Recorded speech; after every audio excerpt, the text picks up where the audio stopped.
These mist-covered mountains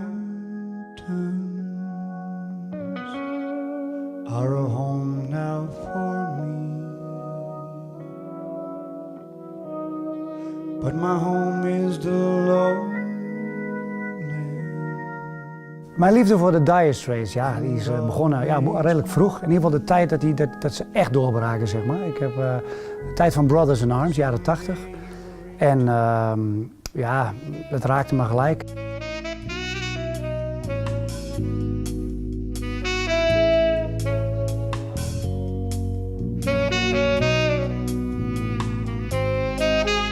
Ja, ik heb ontzettend zin in die tour. Dus, niet alleen vanwege het repertoire in Dire Straits, maar vooral met dit clubje mensen een toertje doen. Daar verheug ik me heel erg op.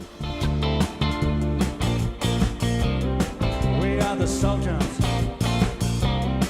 We are the sultans of swing.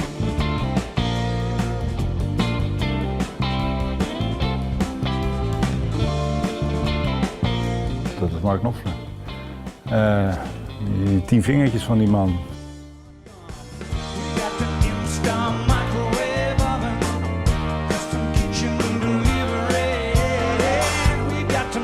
Ja, je hebt een jazzy inslag, de singer-songwriter inslag, maar ook de rock'n'roll, ook de recht toe recht aan rock'n'roll zit erin.